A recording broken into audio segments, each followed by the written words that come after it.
Good morning दोस्तों, आपका स्वागत है एजुकेशनल लैब गोड्डा में। तो आज का टॉपिक है बोटेनिकल गार्डन मीन्स वनस्पति उद्यान। वनस्पति मतलब क्या आ गया? पादप यानी कि पेड़ पौधे। उद्यान मीन्स बगीचा। तो जो ये बोटेनिकल गार्डन है ये वास्तव में क्या है? एक पौधों या फूलों को उगाने का जगह को हम लोग गार्डन बोलते हैं। तो यह सिर्फ क्या है, एक गार्डन नहीं है, बल्कि यह वैज्ञानिकों के लिए एक एजुकेशनल इंस्टीट्यूट भी है। वैज्ञानिक का मतलब क्या, जो कि साइंस का स्टडी करते हैं। वो वहाँ पे जाके तरह तरह के पौधों की स्पीशीज के बारे में वहाँ पे नॉलेज ले सकते हैं तथा यह आम जनता को पादप जीवन में रुचि जगाने का कार्य करती है। मीन्स क्या है, यदि आप बोटेनिकल गार्डन जैसे कि गोड्डा में रामगढ़ रोड में है, यदि आप वहाँ पे जाते हैं तो आपको हो सकता है कि कोई फूल आपको देखने में अच्छा लगे तो आपको घर में लगाने का इच्छा हो, या फिर आपको हरियाली देख के थोड़ा अच्छा लगे तो आप भी सोचेगा कि हम अपने बगीचे में हरियाली लगाएं। तो इससे क्या होगा कि आम जनता है वो भी पौधों को लगाने के लिए जागरूक होगी। इससे हम लोग को फायदा है। अब नेक्स्ट पॉइंट, थियोफ्रास्टस पता है कौन था? Father of botany. थियोफ्रास्टस ने पहला बोटेनिकल गार्डन स्थापित किया था, मतलब पहला बोटेनिकल गार्डन जो है किसने बनाया था? थियोफ्रास्टस ने। और नेक्स्ट पॉइंट, प्राचीन समय में बेबीलोन एक जगह का नाम है जहाँ पे हैंगिंग गार्डन यानी कि झूलता हुआ बगीचा बना हुआ था। झूलता हुआ का मतलब हो गया कि जो पौधे हैं वो एक झूलेनुमा संरचना पे उगाए जाते थे, इसलिए उसको हैंगिंग गार्डन बोलते थे। ऐसा प्राचीन काल में बेबीलोन में स्थित था। एक आधुनिक वनस्पति विज्ञान में एक मॉडर्न बोटेनिकल गार्डन क्या क्या दर्शाता है, देखते हैं। पहला पॉइंट देखते हैं, संवर्धित पादपों की विभिन्न किस्में। संवर्धित मतलब क्या? खुद से उगाए गए पौधे, मतलब संवर्धित पादपों की विभिन्न वेराइटीज को हम लोग इस बोटेनिकल गार्डन हम लोग को देखने के लिए मिलता है। और दूसरा देखते हैं, औषधीय या अन्य आर्थिक महत्व वाले पौधे, मीन्स जिसका की मेडिसिन वैल्यू होगा, जिस पौधे से हमें मेडिसिन मिलेगा, या फिर अन्य आर्थिक मतलब उससे कुछ और भी चीज मिलेगा, जैसे दवा वगैरह, दवा मिलेगा। फिर प्लस में क्या मिलेगा, कुछ उसका इंपॉर्टेंस होगा, जैसे कि कॉस्मेटिक सामान बनाने में किसी पौधे का किसी प्रोडक्ट का यूज होता हो। क्लियर? अब नेक्स्ट पॉइंट की ओर चलते हैं, विभिन्न भौगोलिक क्षेत्रों वाले पौधे। आपको पता है कि बोटेनिकल गार्डन में क्या होता है, जगह जगह के पौधे होते हैं, अलग अलग जगह पे उगने वाले पौधे, मतलब उनका भौगोलिक क्षेत्र क्या होता है, वो अलग अलग होता है, एक ही क्षेत्र के नहीं होते हैं। तो वैसे पौधों को वहां पे लाके उगाया जाता है, मतलब हम लोग को एक बोटेनिकल गार्डन में अलग अलग भौगोलिक क्षेत्रों के पौधे देखने को मिलेंगे। नेक्स्ट पॉइंट, धार्मिक भाषाओं में वर्णित पौधे। धार्मिक भाषाओं मतलब जिसका कि धार्मिक महत्व, जैसे कि तुलसी का पौधा हो गया। क्लियर है? अब बढ़ते हैं नेक्स्ट पॉइंट की ओर। एक बोटेनिकल गार्डन में संदर्भ में क्या हो गया? रेफरेंस, जिसके रिगार्डिंग हम बोल रहे हैं, मतलब किसी से तुलना करना या फिर उसको कंपेयर करने के लिए तो जिसका यूज करते हैं उसको हम लोग संदर्भ बोलते हैं। तो एक बोटेनिकल गार्डन में संदर्भ के लिए एक हर्बेरियम पढ़ चुके हैं आप लोग, और एक लाइब्रेरी भी होता है। हर्बेरियम में क्या होता है, उस स्पीसीज का पूरा बायोडाटा होता है, और लाइब्रेरी जो होगा उसमें फ्लोरा, जिसे फ्लोरास का कलेक्शन होगा। फ्लोरा क्या था? एक किताब था जिसमें कि वहाँ के वनस्पति के बारे में उसका वर्णन होता था। तो वैसे किताबें वहाँ के लाइब्रेरी में आपको मिल जाएगी। अब हम लोग कुछ बोटेनिकल गार्डन्स के बारे में जान लेते हैं। पहला है ऑर्टो बोटेनिकल गार्डन ऑफ पडुआ, इटली। ऑर्टो बोटेनिकल गार्डन जो इटली का है, यह यूरोप का सबसे पुराना बोटेनिकल गार्डन है, जिसका निर्माण 1545 में हुआ था।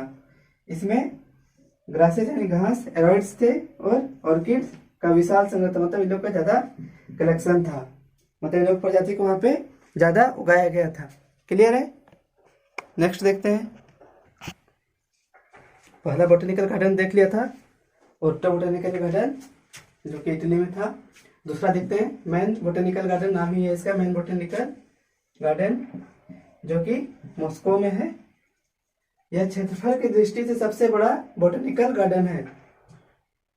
यह क्षेत्रफल की दृष्टि से मतलब यह एरिया वाइज सबसे बड़ा बोटेनिकल गार्डन है, जो कि 900 एकड़ में फैला है। एक्चुअल में इसका जो एरिया है वो 889 एकड़ है, लेकिन हम लोग लगभग पूरी करके हम लोग 900 एकड़ लिख देते हैं।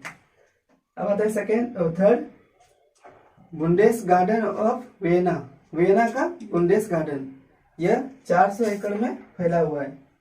पहला क्या था, ओर्टा बोटेनिकल गार्डन इटली, दूसरा मैन बोटेनिकल गार्डन मॉस्को, तीसरा है बुंडेस गार्डन वियना जो कि 400 एकड़ में फैला है। अब आते हैं चौथा, रॉयल बोटेनिकल गार्डन, यह इंपॉर्टेंट है। रॉयल बोटेनिकल गार्डन जो कि क्यू इंग्लैंड में है, यह विश्व का सबसे बड़ा बोटेनिकल गार्डन है। जब क्षेत्रफल की दृष्टि से पूछेगा तो मैन बोटेनिकल गार्डन मॉस्को हो जाएगा, लेकिन जब विविधता का मतलब हो गया कि एक से ज्यादा प्रकार के, मतलब उसमें अधिक से अधिक वेराइटीज वहाँ पे उपलब्ध होगा। तो जब वेराइटीज के बारे में जब बात करो उस दृष्टि से पूछा जाए सबसे बड़ा कौन है, तो उसमें रॉयल बोटेनिकल गार्डन सबसे बड़ा है विविधता की दृष्टि से। पर सिंपली पूछा रहेगा क्वेश्चन में कि विश्व का सबसे बड़ा बोटेनिकल गार्डन कौन सा है, तो उसमें भी आप रॉयल बोटेनिकल गार्डन को एक टिक मारिएगा। यह लगभग 300 एकड़ में फैला है, एक्चुअल में यह 288 है, लेकिन राउंड फिगर करके इसको 300 एकड़ लिख देते हैं। अब आता है नेक्स्ट पॉइंट, इसमें पौधों की विशाल वैरायटीज के साथ आधुनिक सुविधाओं से परिपूर्ण प्रयोगशाला युक्त है। मीन्स क्या है, इस बोटेनिकल गार्डन में क्या है, वैरायटीज तो है ही, लेकिन वहाँ क्या है, मॉडर्न फैसिलिटीज के साथ लैब भी मौजूद है। क्लियर है। अब नेक्स्ट देखते हैं, इसमें विभिन्न प्रकार के पौधों के लिए ग्रीन हाउस भी है। ग्रीन हाउस को समझ में आता है, आप यदि गए होंगे विजिट किए होंगे बोटेनिकल गार्डन, तो वहां एक घरनुमा संरचना होगा जो कि घेरा हुआ रहेगा, उसके अंदर पौधे उसमें उगाए जाते हैं ताकि वहाँ के टेम्परेचर जो है वहाँ के अनुसार मेंटेन रहे। जैसे कि रेगिस्तान में उगने वाले पौधे कैसे, तो उनके लिए गर्म वातावरण चाहिए, तो उनको ऐसे ही बना के पैक करके उस घर में उगाया जाता है। ये ऊपर का छत ये ट्रांसपेरेंसी टाइप से रहता है, जिससे उन लोग का हर पर लाइट हो जाता है, जिससे उन लोग को दिक्कत नहीं होता है और पौधे भी अच्छे से विकसित होते हैं। तो ऐसे पौधों के लिए वहां पे ग्रीन हाउस का भी व्यवस्था है। इसमें एक व्यवस्थित हर्बेरियम भी स्थित है। हर्बेरियम आपको पता है, हर्बेरियम सीड्स इसमें उपस्थित रहेंगे, वहां के पौधों के बारे में जानकारी देंगे। तो यहाँ क्या है, उस बोटेनिकल गार्डन में एक हर्बेरियम भी उपस्थित है। अब हम लोग देखते हैं दो साइंटिस्ट जो कि इंग्लिश सिस्टमेटिक्स इनको बोला जाए, मतलब जो वर्गीकी का अध्ययन करे उसको सिस्टमेटिक्स, और इंग्लिश से मतलब क्या है, वो अंग्रेज है, मतलब अंग्रेजी वर्गीकीविद थे। तो नाम क्या था उनका, जॉर्ज बेंथम और जोसेफ डाल्टन हुकर, जो वह इसी उद्यान से मतलब इसी गार्डन से संबंधित थे। क्लियर है। इनका आप आगे रोल पढ़िएगा क्लासिफिकेशन में, बेंथम एंड हुकर। हम लोग बोटेनिकल गार्डन देख रहे हैं। इसमें नंबर 5 आता है national botanical garden Lucknow. Lucknow में यह गार्डन उपस्थित है। यह स्थानीय लोगों में सिकंदर बाग के नाम से जाना जाता है। जो नेशनल बोटेनिकल गार्डन है ये कहाँ स्थित है, लखनऊ में। इसको सिकंदर बाग के नाम से स्थानीय लोगों में प्रसिद्ध है। यह कहाँ है, यह गोमती नदी के किनारे में बसा हुआ है। कितना एकड़ में फैला है, 75 एकड़ में। इसमें देखिए फर्न हाउस भी है, पाम हाउस भी है, कैक्टस हाउस भी है। ये कैसे पौधे हैं, ये इनको टेम्परेचर ज्यादा चाहिए अच्छे से डेवलप होने के लिए, तो वहाँ पे इनको घर मतलब उनके जैसा आवास जैसा टेम्परेचर वहाँ पे प्रोवाइड करवाया जाता है। और वहाँ पे क्या है, देखो औषधीय पौधों की विशाल वैरायटी, मतलब मेडिसिन, जिन पौधों से जिनका महत्व है कि उनसे दवा बनता है, उन पौधों की वहाँ पे वैरायटी काफी ज्यादा है। नेक्स्ट पॉइंट देखते हैं, इस गार्डन से जुड़ा एक हर्बेरियम। सिंपल सी बात है, जहाँ पे प्राय ऐसा देखा जाता है कि जहाँ बोटेनिकल गार्डन है वहाँ पे एक हर्बेरियम भी उपस्थित है। लेकिन जो ये भारत का है तो यह भारतीय वनस्पति के बारे में बताता है। उसमें निम्न स्तर से लेकर उच्च स्तर सभी पौधे को, उसके संग्रह को यह प्रदर्शित करता है। क्लियर है। अब आता है अगले बोटेनिकल गार्डन में, इंडियन बोटेनिकल गार्डन कोलकाता में। तो लखनऊ वाला देखिए, आप कोलकाता वाला देखेंगे हम लोग। इसमें लियाना, ऑर्किड्स, पाम्स और लिलीज का अच्छा संग्रह है। मतलब कलेक्शन किसका, इसका है, लियाना का है, ऑर्किड्स का है, पाम्स का है और लिलीज का है। नेक्स्ट देखते हैं, इसमें विशाल बरगद, बरगद का scientific name ficus benghalensis. Benghalensis आपका किसके नाम से था? बंगाल के नाम से था। जहाँ की मतलब जो ये गार्डन है इंडियन बोटेनिकल गार्डन, उसमें विशाल बरगद का पेड़ है जो लगभग 200 वर्ष पुराना है। लोग वहां पे उस पेड़ को देखने के लिए जाते हैं। क्लियर है? अब अगला देखते हैं, लॉयड बोटेनिकल गार्डन दार्जिलिंग। ये एक डबल एल है, यहाँ पे एक एल साइलेंट हो जाता है, तो लॉयड बोटेनिकल गार्डन दार्जिलिंग। यह पूर्व हिमालय की ओर पश्चिम बंगाल के दार्जिलिंग जिले में अवस्थित है। मीन्स ये कहाँ पे है? पश्चिम बंगाल के दार्जिलिंग डिस्ट्रिक्ट में है। लॉयड बोटेनिकल गार्डन दार्जिलिंग, नाम से क्लियर है कि दार्जिलिंग में होगा। ये कितना है? ये 40 एकड़ में फैला हुआ है। इसमें हर्बेरियम की भी व्यवस्था है। क्लियर है? तो हम लोगों ने बोटेनिकल गार्डन देखा, कुल 7 बोटेनिकल गार्डन के बारे में जाना हमने। अब आगे देखते हैं म्यूजियम क्या है।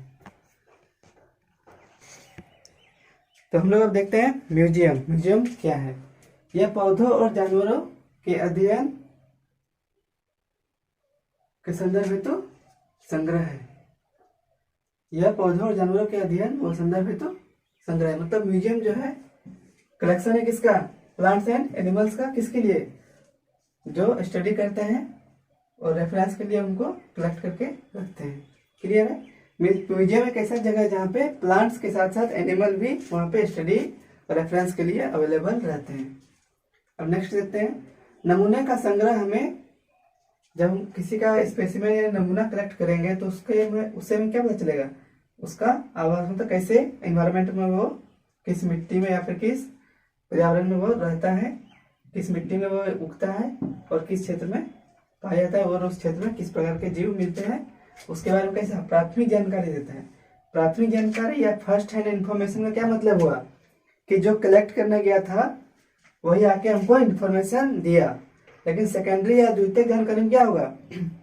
गया कोई और था, आके बताया कोई और, तो क्या हो गया? उसमें जानकारी में थोड़ा सा चेंजिंग हो सकता है। लेकिन यहाँ पे जब प्राथमिक जानकारी होती है मतलब क्या होता है? इसमें किसी की भी जानकारी कैसे मिलेगी? पूरी सटीकता के साथ सही मिलेगी हमको। अब नेक्स्ट पॉइंट देखते हैं, म्यूजियम में वैसे पौधे या पौधे के भाग रखे जाते हैं जो हर्बेरिया में नहीं रखे जा सकते। कल जैसे मैंने आपको बताया था, मांसल पौधे जिनके की मांस जैसी संरचनाएं होती है, तो उनको हम हर्बेरिया में नहीं रख सकते क्योंकि इसमें क्या करना, ड्राइंग एंड प्रेसिंग करना पड़ता है, तो उसका पॉसिबल नहीं होता है। तो जैसे algae, fungi, Moses, ferns, parts of gymnosperm, इनको हर्बेरिया में रख के म्यूजियम में रखते हैं। क्यों? यदि इनको हर्बेरिया में रखने की कोशिश किया जाए क्या होगा? इनका जो विशेष प्रॉपर्टीज है वो डैमेज हो जाएगा, तो फिर यह सही से डिफाइन नहीं कर पाएगा और रेफरेंस के लिए यूज नहीं हो पाएगा। इसलिए क्या करते हैं, इसको म्यूजियम में रख देते हैं। नेक्स्ट देखते हैं, म्यूजियम में प्राणी भी संरक्षित। अभी पहले क्या देखा था? बोटेनिकल गार्डन, तो म्यूजियम में क्या है? वहां पे एनिमल्स भी प्रिजर्व रखे जाते हैं। नेक्स्ट पॉइंट देखते हैं, नमूनों को अस्थायी रासायनिक विलयनों में डुबोकर लंबे समय तक परिरक्षित रखे जाते हैं। यदि नमूनों को ऐसे हम छोड़ दें, ऐसे रख दें, तो क्या होगा? वो डैमेज हो जाएंगे, यानी कि ऑक्सीजन से क्रिया करके वो खराब हो जाएंगे। तो क्या करते हैं? उसको अस्थायी, मतलब उनके प्रॉपर्टी में कोई चेंजिंग नहीं आना चाहिए, वैसे विलयनों में उसको डुबाकर लंबे समय तक के लिए उसको सुरक्षित रख सकते हैं। और नेक्स्ट पॉइंट देखते हैं, नमूने की पहचान और वर्णन सटीकता से होती है। जब हमारे पास नमूना जैसा होता है वैसा जब मिल जाए तो उसका क्या होगा? उसका पहचान भी सही से होगा और उसका वर्णन भी सटीकता से होगा। क्लियर है? अब नेक्स्ट पॉइंट देखते हैं, वे उसके बाद क्या करते हैं? वो स्टोर कर लेते, मतलब उनको जमा कर लिया जाता है, भंडार कर लिया जाता है। और एक कैटालॉग एक ऐसा डायरी या नोटबुक बोल लीजिए या फिर बुक बोल लीजिए इसको, जिसमें कि वहाँ के स्पीसीज, मतलब जो वहाँ पे म्यूजियम में उसके संबंधित इसमें उसका वर्णन रहता है, सारी डिटेलिंग इसी में रहती है कैटालॉग्स में। तो उसको फ्यूचर में स्टडी के लिए उसको रेडी कर लिया जाता है। क्लियर है? ताकि बार बार मेहनत ना करना पड़े।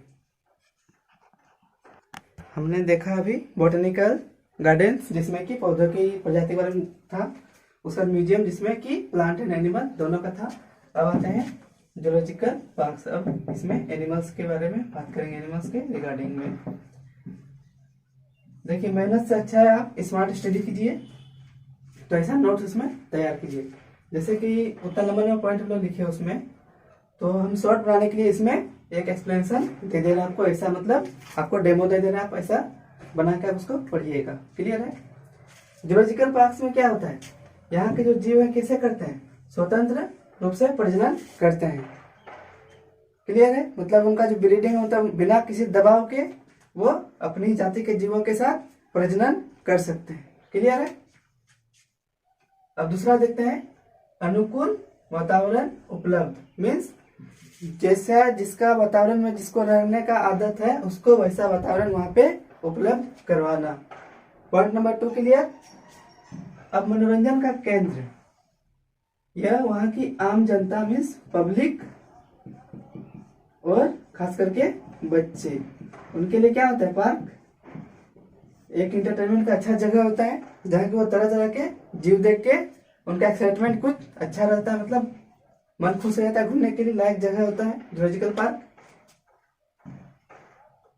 और वहां पे जो है हर्बेरियम सीट के जगह हम लोग क्या यहाँ पे दिखता है, यहाँ पे उसका सामान्य और वैज्ञानिक नाम लिखा हुआ उसके आगे टैग में लगा हुआ रहता है जीव के आगे में। और जूलॉजिकल पार्क का मेन कार्य क्या है, मेन वैज्ञानिक रूप से उद्देश्य क्या है, साइंटिफिक पर्पस, ये हो गया आपका साइंटिफिक पर्पस, मतलब वैज्ञानिक कारण कि हम लोग जूलॉजिकल पार्क क्यों बनाते हैं, क्योंकि इससे क्या हो सके, संकटग्रस्त जीव जिनकी ऐसे जीव जिनकी संख्या उनके प्राकृतिक आवास के नष्ट हो जाने से उनकी जनसंख्या में कमी आई है और उनका जो जनरेशन उस पर खतरा आ गया है, तो वैसे जीव को संकटग्रस्त जीव बोलेंगे। तो संकटग्रस्त जीवों के प्रजनन दर को बढ़ाना या बढ़ावा देना। क्लियर है? कितना पॉइंट हो गया, 1 2 3 4 5, माने यही अभी लिखते तो क्या होता है, एक पेज मेरा फुल हो जाता, तो आप इसे शॉर्ट में देखिएगा तो क्या हो, तुरंत वहीं पे क्लियर हो जाएगा। नोट्स ऐसे ही बनाइएगा, पहले आप पूरा उसका फुल डिटेल पढ़ लीजिए, फिर उसको शॉर्ट करके एक चार्ट पेपर में पूरा लेसन का बना देना है। मैं आपको एक ऐसा बना के दिखाऊंगा। जूलॉजिकल पार्क्स के बारे में हमने जान लिया, अब देखते हैं जूलॉजिकल पार्क्स इन वर्ल्ड, मतलब विश्व के कुछ जूलॉजिकल पार्क्स के बारे में हम लोग जान लेते हैं जो कि इंपॉर्टेंट है। जैसे कि जूलॉजिकल पार्क ऑफ क्रूजर कहाँ है, साउथ अफ्रीका में है। यह विश्व का सबसे बड़ा चिड़ियाघर है, किसके दृष्टि से, एरिया की दृष्टि से, क्षेत्र दृष्टि से। कौन सा, zoological park of cruiser south Africa में है। यह एरिया की दृष्टि से विश्व का सबसे बड़ा चिड़ियाघर यानी कि जू है। यहाँ प्राणियों की विशाल स्पीसीज मौजूद है, मीन्स ये बड़ा है तो क्या वहाँ पे प्राणियों की जो स्पीसीज है उसकी वो भी विशाल वैरायटी में वहाँ पे उपलब्ध है। सेकंड देखते हैं zoological garden of Berlin, Berlin का जूलॉजिकल गार्डन जो कि जर्मनी में है, यह प्राणियों के संग्रह की दृष्टि से सबसे बड़ा चिड़ियाघर है। जब पूछेगा क्षेत्रफल की दृष्टि से सबसे बड़ा चिड़ियाघर विश्व का, तो zoological park of cruiser south Africa है। जबकि प्राणियों के संग्रह मतलब कलेक्शन ऑफ एनिमल्स जब देखा जाए तो जूलॉजिकल गार्डन ऑफ बर्लिन सबसे बड़ा चिड़ियाघर होगा। अब नेक्स्ट देखते हैं जूलॉजिकल गार्डन अलीपुर कोलकाता, यह कोलकाता में स्थित है। यह क्या है, भारत का यह सबसे बड़ा चिड़ियाघर। जब भारत का पूछेगा तो जूलॉजिकल गार्डन अलीपुर कोलकाता। अब हम लोग भारत का कुछ इंपोर्टेंट जूलॉजिकल पार्क्स देखते हैं। पहला क्या है, national zoological park, national zoological park Mathura road Delhi.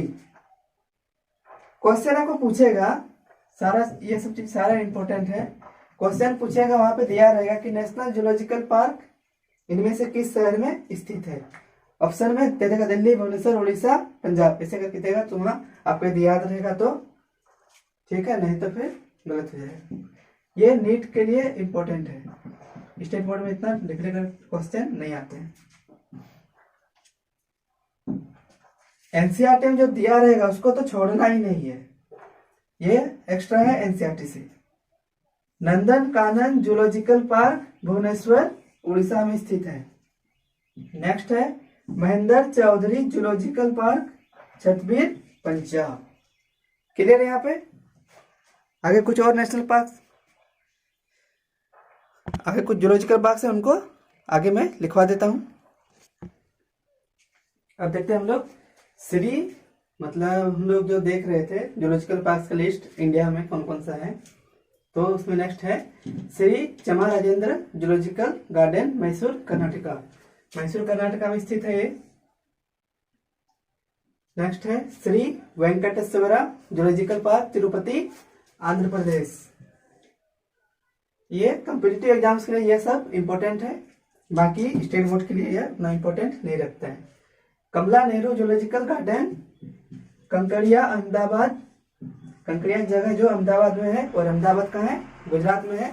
Next है अलिग्नर अन्ना जूलॉजिकल पार्क। अन्ना मीन्स अन्ना शब्द कहाँ से आता है? साउथ साइड से, तो वेंगलूर चेन्नई में है, जो कि तमिलनाडु में है। और नेक्स्ट है हिमालयन जूलॉजिकल पार्क, बुलबुले, कहाँ है? गंगटोक, सिक्किम में है। क्लियर है? या नीट के लिए इंपॉर्टेंट है, स्टेट बोर्ड के लिए उतना इंपॉर्टेंट नहीं है। जूलॉजिकल पार्क्स और म्यूजियम के अलावे भी अधिकांश देशों के पास अपने national parks, wild life sanctuary और बायोस्फीयर रिजर्व रखते हैं, जो उनके क्षेत्र के बायोडायवर्सिटी यानी कि जैव विविधता को संरक्षित रखते हैं। मीन्स क्या हो गया? अधिकांश देशों के पास उनका राष्ट्रीय उद्यान उपस्थित होता है, जिसमें कि वो तरह तरह के रखते हैं अपने देश के पाए जाने वाले जीवों के विविधतापूर्ण प्रजातियों को। और नेक्स्ट है wild life sanctuary. Wild life sanctuary मतलब कोई जंगल है या फिर जहाँ पे जंगली जीव रहते हैं, उनको सरकार क्या करती है? मान लिया पॉपुलेशन है, ह्यूमन पॉपुलेशन, तो उनको बोल दिया जाता है कि इतना से इतना क्या है, ये जंगल है, इस एरिया में मानव का घुसना निषेध है, यानी कि कानूनी रूप से उसको घेर दिया जाता है। मतलब कि यहाँ से सीमा निर्धारण कर दिया जाता है कि यहाँ से यहाँ मानव क्रियाकलाप नहीं होना चाहिए। क्लियर है? अब नेक्स्ट देखते हैं बायोस्फीयर रिजर्व।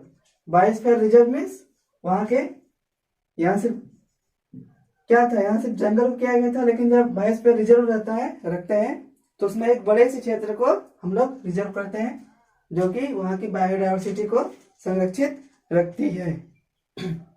क्लियर है? टैक्सोनॉमिकल एड्स में हम लोग ने अभी तक देख लिया है, तो अभी नेक्स्ट देखते हैं कीज यानी कि कुंजी। टैक्सोनॉमिकल एड्स में क्या क्या देखा हम लोगों ने?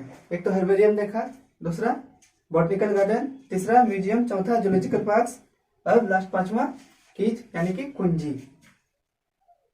कुंजी क्या है वो हम लोग जानते हैं पहले। यह पौधों व जानवरों के पहचान करने की एक पद्धति है।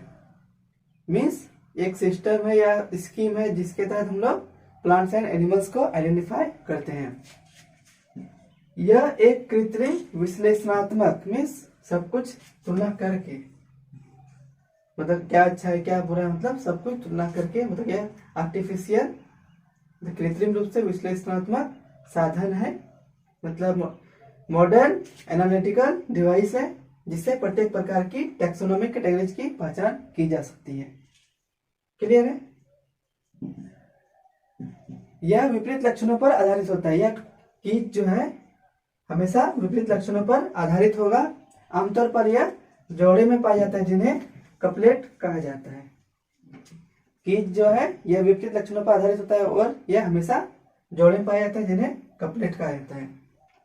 नेक्स्ट देखते हैं, यह दो विपरीत विकल्पों, मतलब दो ऑप्शन रहेगा, उसमें चयन करता है, जिसके अनुसार एक स्वीकृत होता है, मतलब एक तो स्वीकार होता है, जबकि दूसरा रिजेक्ट हो जाता है, मतलब अस्वीकृत हो जाता है। एक को मान लिया जाता है, दूसरे को रिजेक्ट। अब लास्ट देखते हैं, कुंजी में प्रत्येक कथन को लीड कहा जाता है। कुंजी के प्रत्येक कथन को लीड कहा जाता है। ये सब ऑब्जेक्टिव में आएगा।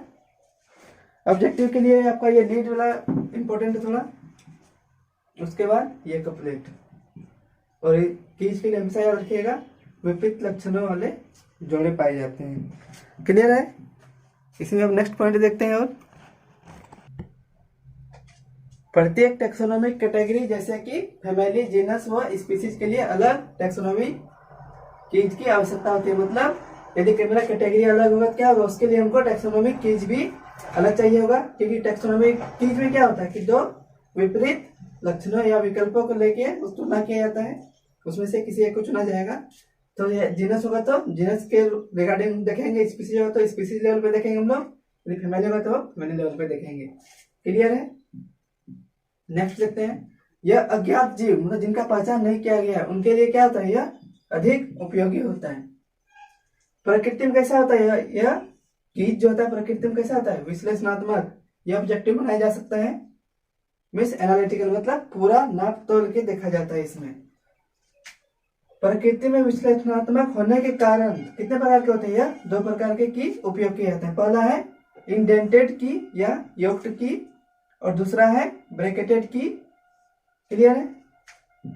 इंडेंटेड की में क्या होता है कि हम स्पीसीज के लक्षणों के किन्हीं 2 या 2 से अधिक कथनों के मध्य चयन के लिए एक विकल्प का सीरीज मतलब प्रोवाइड करता है, मतलब विकल्प का अनुक्रम प्रदान करता है हिंदी। क्लियर है? मतलब इंडेंटेड की जो है यह स्पीसीज के लक्षणों के 2 या 2 से अधिक कथनों के मध्य चयन के लिए एक विकल्प का अनुक्रम प्रदान करता है, मतलब एक ऑप्शंस का सीरीज प्रोवाइड करता है। इसमें क्या होता है कि जो उसका यूजर यानी उपयोग करता है, जो उसका उपयोग करेगा उसको पहचान के लिए सही विकल्प को चुनना पड़ेगा। क्लियर है?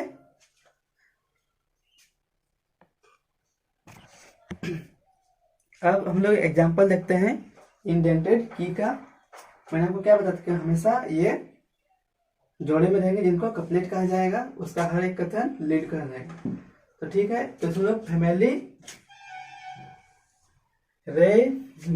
रेनुनक्यूलेसी फैमिली रेनुनक्यूलेसी में देखते हैं जेनेरा स्तर पर कि हम लोग का जो कार्पेल है कैसा है, सिंगल ओव्यूल्ड है और फ्रूट एक टाइप। देखो यहाँ पे क्या किया गया, लक्षण जोड़े में है, कार्पेल को भी लिया गया है और फ्रूट टाइप भी लिया गया है। और दूसरा है मल्टी ओव्यूल्ड और फॉलिकल टाइप फ्रूट।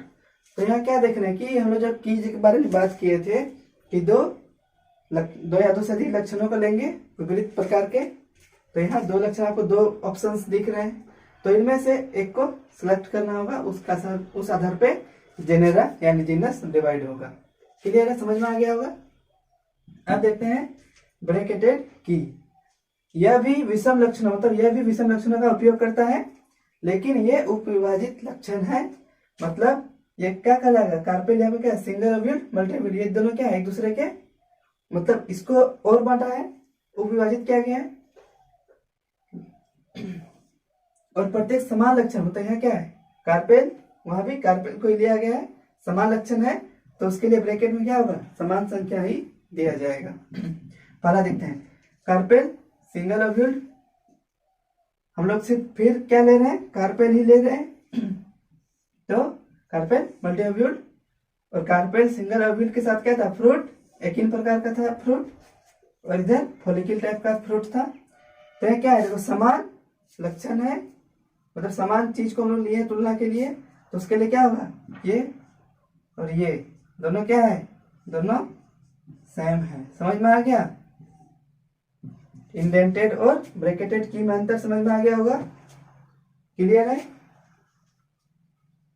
हम लोग कुछ और टैक्सोनॉमिकल एड्स के बारे में देखते हैं, जैसे मैनुअल, मोनोग्राफ और डिक्शनरीज या पीरियडिकल्स।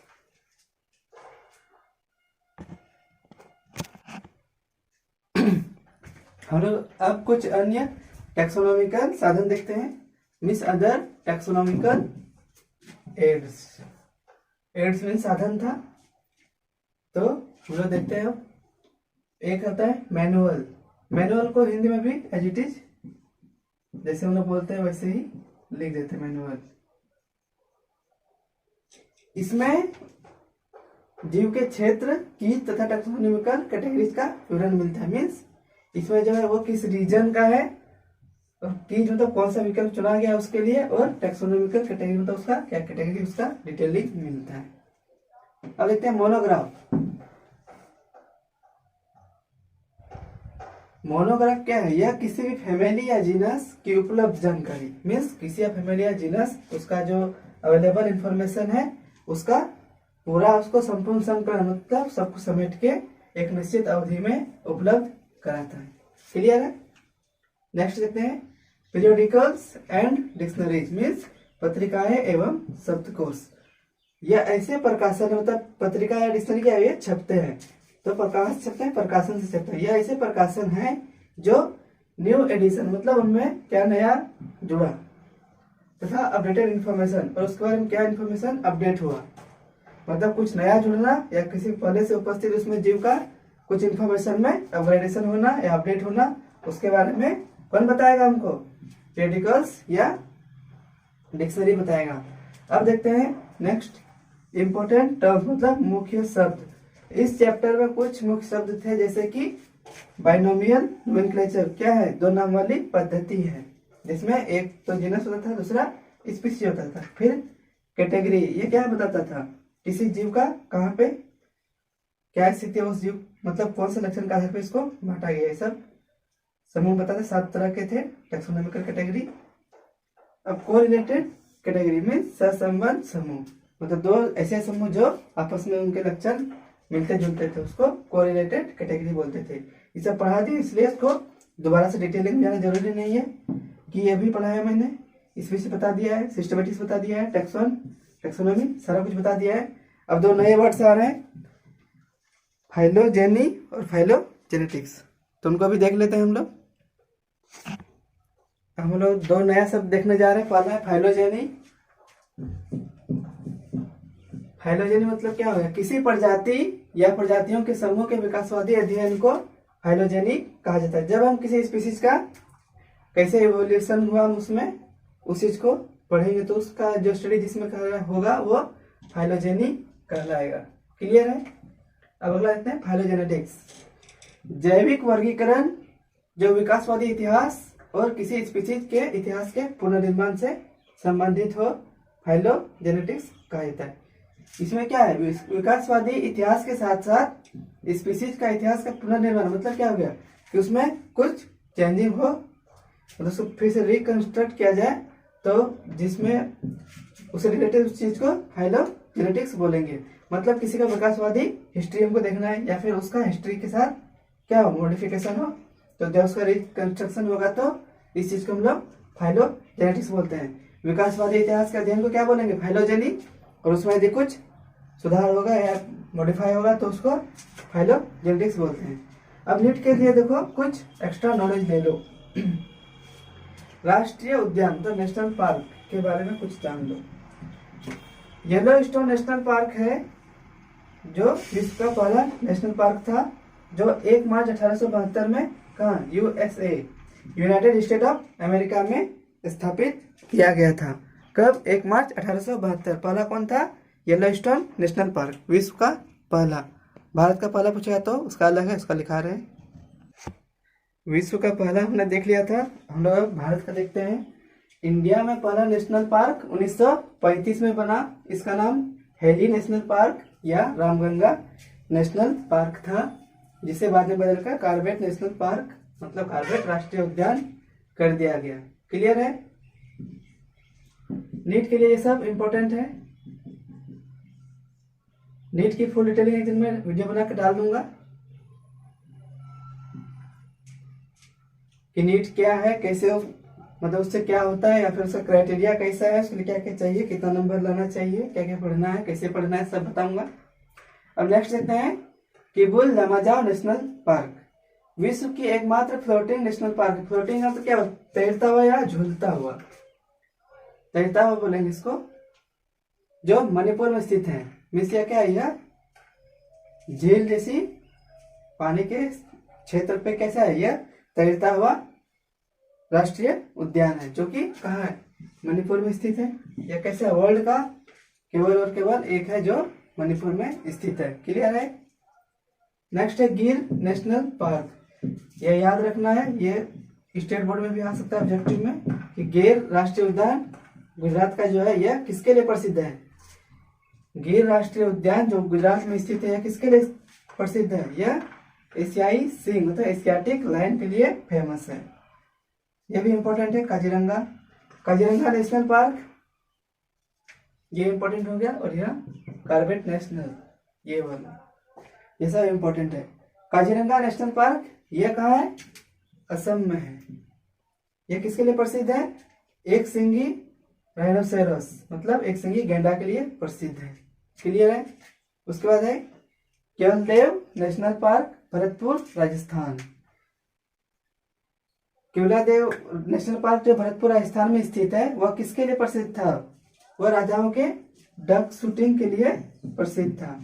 मीन्स लोग वहाँ शिकार करने आता था, मतलब निशाना लगाने आता था, मतलब जब शिकार करते हैं राजा महाराजा लोग तो उनको शाही मान सम्मान दिया जाता था। तो उनके जो शौक थे उसके लिए वो लोग वहाँ पे डक शूटिंग के लिए आते थे। डक मीन्स बत्तख को शूट करते थे। अब कुछ इंपॉर्टेंट डेट्स हैं, हम लोग वो देख लेते हैं जो कि नीट या ऑब्जेक्टिव की दृष्टि से इम्पोर्टेंट है। जैसे कि 21 मार्च को वर्ल्ड फॉरेस्ट डे, 22 मार्च को वर्ल्ड वाटर डे, 22 अप्रैल को वर्ल्ड अर्थ डे, 5 जून को वर्ल्ड इन्वायरमेंट डे। हिंदी बोलना जरूरी नहीं है क्योंकि वर्ल्ड इन्वायरमेंट डे का होता है विश्व पर्यावरण दिवस। अर्थ का पृथ्वी, वाटर का पानी, फॉरेस्ट का वन। क्लियर है सबको? 3 अक्टूबर मीन्स 3 अक्टूबर को वर्ल्ड एनिमल डे, 4 अक्टूबर को वर्ल्ड हैबिटेट डे मीन्स विश्व आवासीय दिवस, 3 दिसंबर को वर्ल्ड कंजर्वेशन डे मतलब विश्व संरक्षण दिवस। अब कुछ फुल फॉर्म्स हम लोग देखते हैं। जैसे BSI का फुल फॉर्म है बोटेनिकल सर्वे ऑफ इंडिया, उसी तरह ZSI का जूलॉजिकल सर्वे ऑफ इंडिया, फिर BNHS Bombay natural history society, Mumbai पहले बॉम्बे कहलाता था इसलिए BNHS है। उसके बाद है IBWL means Indian board for wildlife. Clear है? नेक्स्ट है WPSI wildlife preservation society of India. Next WWF the world wildlife fund for nature, the world wildlife fund for nature. NWAP national wildlife action plan, IBP international biological programme, IUCN the international union for conservation of nature and natural resources, UNDP United Nations educational scientific and cultural organisation, MAB man and biosphere programme. इसमें देखिए आपका important जो है